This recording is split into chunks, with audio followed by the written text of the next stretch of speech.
আসন্ন ১৬ই ডিসেম্বর মহান বিজয় দিবসকে সামনে রেখে রাজধানীর পুরান ঢাকায় অনুষ্ঠিত হয়ে গেল জাঁকজমকপূর্ণ আল আমিন, রাজীব ও হানিফ স্মৃতি ডে নাইট ক্রিকেট টুর্নামেন্ট ২০২৫। ৩৩ নং ওয়ার্ড বিএনপির সভাপতি আব্দুর রহমানের সার্বিক তত্ত্বাবধান ও উদ্যোগে এই টুর্নামেন্টের আয়োজন করা হয়।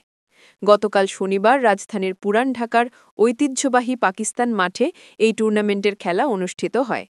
এলাকাভিত্তিক এই আয়োজনকে ঘিরে স্থানীয় তরুণ ও যুব সমাজের মধ্যে ব্যাপক উৎসাহ উদ্দীপনা লক্ষ্য করা যায়। এই টুর্নামেন্ট দেখতে মাঠের চারপাশে ভিড় জমান ক্রীড়ামোদী দর্শকরা। অনুষ্ঠানে প্রধান অতিথি হিসেবে উপস্থিত ছিলেন টুর্নামেন্টের আয়োজক ও ৩৩ নং ওয়ার্ড বিএনপির সভাপতি আব্দুর রহমান। তিনি খেলা উপভোগ করেন এবং খেলোয়াড়দের উৎসাহ প্রদান করেন।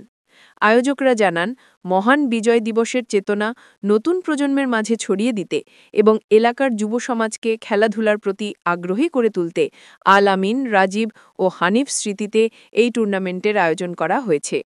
শান্তিপূর্ণ ও উৎসব মুখর পরিবেশে খেলাটি সম্পন্ন হয়।